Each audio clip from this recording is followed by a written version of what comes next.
So, welcome back to the Sound of Safety, sponsored by Sensear. This is our sixth and final podcast of a series that we've been conducting with our special guest, Dr. Keith Darrow. Welcome back again, Dr. Darrow. Hey, thank you so much for having me. I mean, time flies. It's incredible to think we're at our last episode. And I'm really excited about this one because I think that it's so important that people really understand the personal experience of what happens with hearing loss, especially that caused by, occupational exposure. No, absolutely. And this episode's a little bittersweet, as I know it's our last episode, and we all have learned so much from our interaction and our collaboration with you. And so I thank you for that. And this one I think is especially important today, as you said, and we are going to get a little bit more personal and talk about some of the cases that have impacted you the most and have continued to motivate you to drive for improvements in occupational hearing loss. And so I think we want to start there. I mean, you talked early on about your medical career and how you got into this specialized, and there always seems that there's that one case or that handful of cases that, really kind of impact that. So I think it would be really great for, as we talked about, empowering those end users and giving them a little bit of a view of the personal side of what life is like after occupational hearing loss. Sure. So I have I'm going to get even more than telling, patient stories, of which I have countless, uh, you know, uh, over over 20 years, tens of thousands of patients that I've worked with, many of which have been exposed to noise. I think for me, the one that really hits home the most is my own father, who was a pretty typical proud male, pretty sort of had a strong presence, strong personality, but never really said too much. He's been gone for about 12 years now. And it was only after he passed, and this was pretty early in my career, only after he passed, I was going through his desk and I found a hearing test. I found a hearing test that showed my father had significant noise induced hearing loss. Now, how did I know that? It's kind of a different question, right? As an audiologist, I'm trained to be able to look at a test result and know the cause of that hearing loss. So there was no doubt 100% it was noise induced. And that makes sense because he worked in the shipping industry, worked on tugboats, worked in very loud environments. Okay. And it really, I had to pause and reflect. Like I had to really sit there and take it in, because as I reflected on my dad's last 10 years, and my dad passed at 65. So we're talking about I reflected from 55 to 65 and how hard those last 10 years were and how much he suffered in silence, genuinely in silence. And so we used to, like we would sit around, what's wrong with dad? What's going on? But he was a pretty difficult guy to talk to about these personal things. Why isn't he interacting? Why is it that when his first grandson that he loves so much, as soon as his grandson comes over, that he tends to find himself, he goes into, the TV room, turns on the TV and blasts it. Mm-hmm. It hit me like a ton of bricks. And I remember sitting there and I got emotional at the time. I realized my dad didn't know how to communicate his problem. My dad was not willing to accept that he had a problem. He was a very strong and proud man. Mm-hmm. Yet the last 10 years of his life, we could see it just with every passing year, he was becoming less and less engaged with his family. Nobody doubts his love for us, mm-hmm. but conversations were so much harder. Going out to dinners were just frustrating. You could actually see at times like the anger on him, and we would go home and be like, man, that it sounded like such a great idea, but dad seemed to get upset at dinner with the waitress. He couldn't understand. We didn't know what was happening, right? Mm-hmm. And yes, I'm trained in this. Maybe I should have spotted it, but when it's family, you put on blinders to things. And so I actually saw firsthand the erosion of my father's life. Now, look, we've talked about on this show before about premature death and hearing loss. I would have to say my father was definitely fell victim to that. I mean, he had diabetes. He was not that healthy of a person, but I know the social isolation, the inability to ask for help, the inability to undergo treatment absolutely unequivocally affected his life and cut his life short. And so he got to see three of his seven grandkids, right? Like that sucks, right? I'm sorry to use that language on here, but the fact that my son never got to meet him, I'm sorry to get emotional, but it's just this is the toll that hearing loss takes on people and families and lives. Yeah, and this resonates with me so much. My father's in his early 70s right now, worked his entire life construction. We have a farm, so heavy machinery, farm equipment, active gun enthusiast, and so everything. And I reflect back after now getting into this industry the last couple of years and our conversations, and same type of thing. Very proud man, very tough guy. Um, and I'm watching now. I mean, he's experiences hearing loss. It's progressively getting worse. I see the isolation at family events, holidays, where it's just easier for him to remove himself from the situation and the environment than to struggle to keep up with the conversation. And this was somebody that was very active. I mean, he's still very active, but he was very active, in family times, games where everybody's talking over one another and, it's just, a loud environment. And I see him instead of being in the middle of that now, proactively pulling himself out of it more and more. And then my grandfather was the same way and ultimately had dementia. And so it's very eye-opening, and, I think we've talked a lot about, how it impacts, you know, those patients, but I think you bring up an important part too of how it impacts the entire family, for those that are experiencing hearing loss. Look, I say to my patients all the time when their family's there, yes, you have a significant hearing loss, and yes, you have a responsibility to treat your hearing loss. And if you don't, that's selfish. Mhm. I'm sorry to say it, but that is being selfish because every person in here, your wife, your son, your daughter, whoever it may be, your hearing loss affects everyone around you. It affects your loved ones. And, we never used to really think much about social isolation because that seemed to be the trend for a while. You got older and you started to isolate yourself more. You did less physically, you did less socially, but social isolation above everything is the number one risk factor for dementia.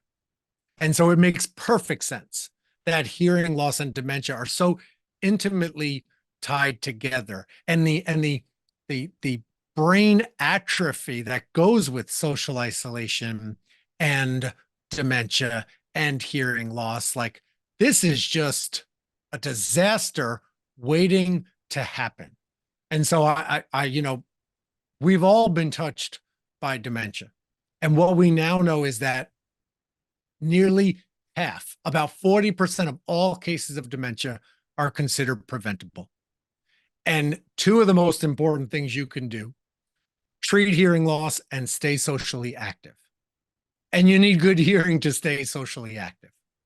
So it's every time we talk, I mean, it just sounds like all of these things just compound on one another. I mean, once you start having hearing loss, it's just almost a domino effect to your overall quality of life. And, as I hear you talk, I mean, so much of what your role seems to go well beyond an audiologist. I mean, you're counseling these families. And so I'm curious, what is the multidisciplinary approach right now from a healthcare provider when you have someone come in and you realize that they're at higher risk for depression. They're higher risk at dementia. They're higher risk for isolation, that the stress that this puts their family on.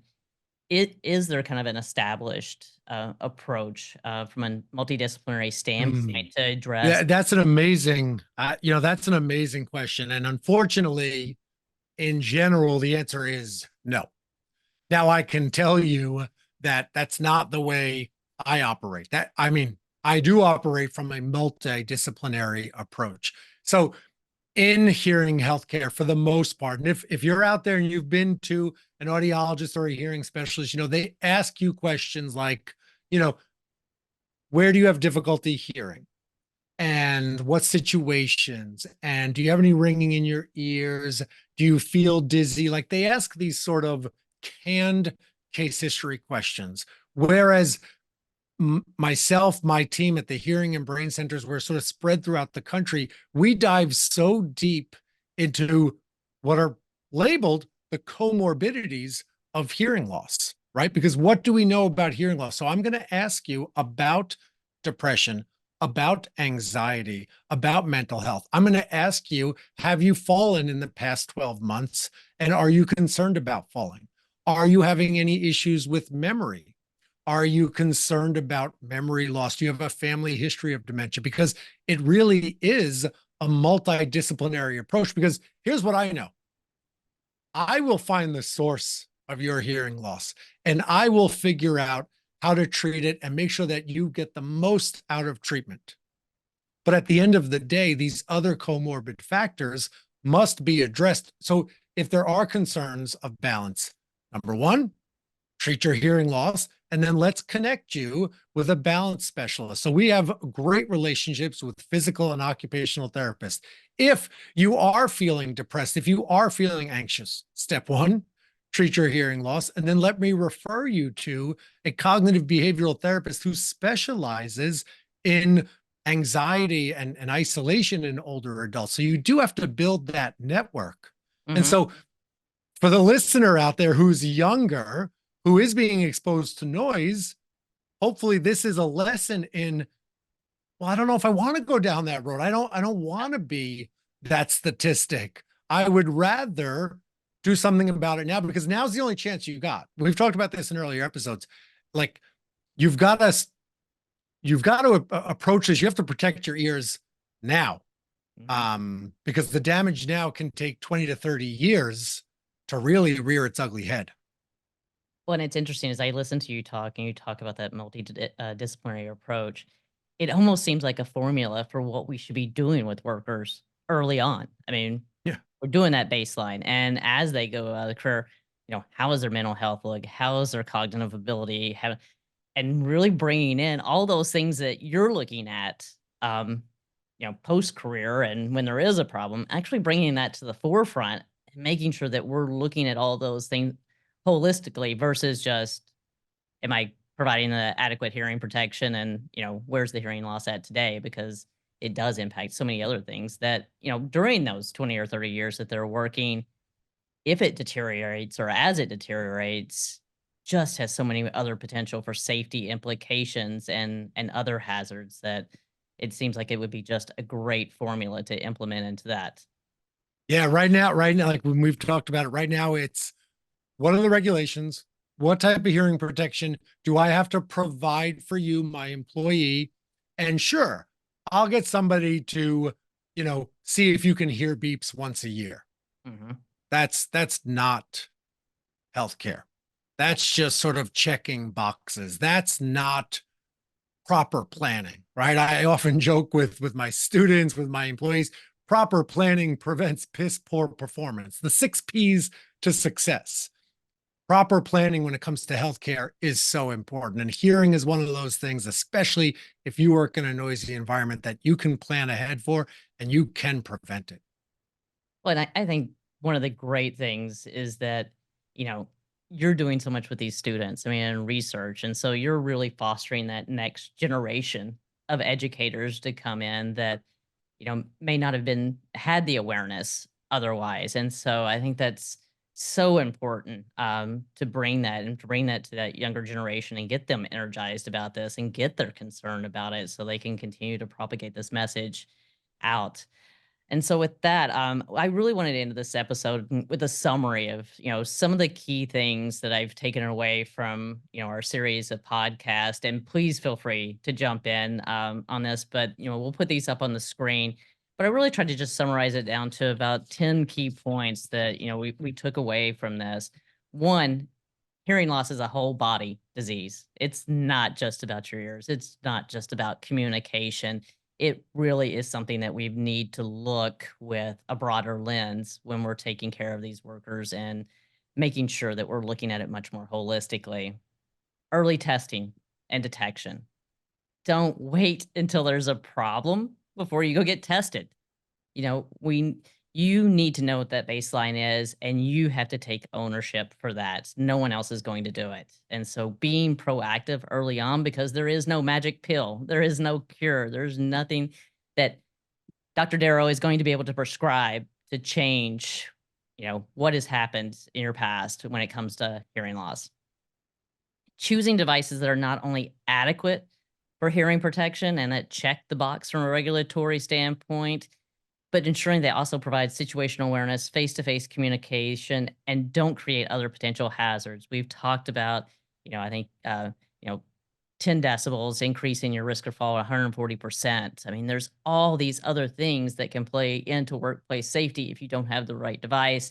And we know that, when we look at the stats, and especially in North America, we don't see that things have changed significantly when you look at the numbers, despite technology and that's out there today. So challenge the status quo is another one. Just because you've been wearing the same thing or using the same type of device the last 15, 20 years doesn't mean it's the best necessarily. So take ownership for that and really kind of challenge the status quo on the type of devices that you're using and making sure that it is the best one that's going to set you up for success and a long-term quality of life. I would say 5, constant reinforcement with workers on the importance of being compliant. So I mean, we could change the regulations. We could, you know, continue to improve and advance technology and all these other things. But at the end of the day, if workers aren't seeing the importance enough to keep that protection on throughout the day and being compliant, we're not going to move that mountain. Loss of hearing or using devices that limit hearing. We talked about this a little bit, can increase your chance of slips and falls by 140%. Hold others accountable. You know, we talk a lot about taking ownership for your own, but when you're out in the workplace and you're working with teams, your coworkers' ability to communicate with you, their ability to effectively be safe plays into your safety. So holding each other accountable and holding each other to being compliant is so critical, I think, and also changing these numbers. Obviously, hearing loss is not reversible. We talked about that. Educate yourself on how these devices are actually tested. Educate yourself on the ratings on this. Don't take anything for granted. Again, checking the box isn't enough.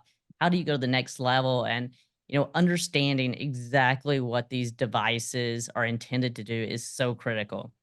And finally, no one cares about your hearing more than you. At the end of the day, if you don't do these things, the only person that's really going to pay is you and your families. And so take ownership of it now. So, Doctor, I don't know if you have anything else to add to that, but these are all things I think that we've hit on, and I think they're so impactful. And I hope How about this? You know what? Everybody likes a bonus, right? So we'll do the 10 plus 1 bonus.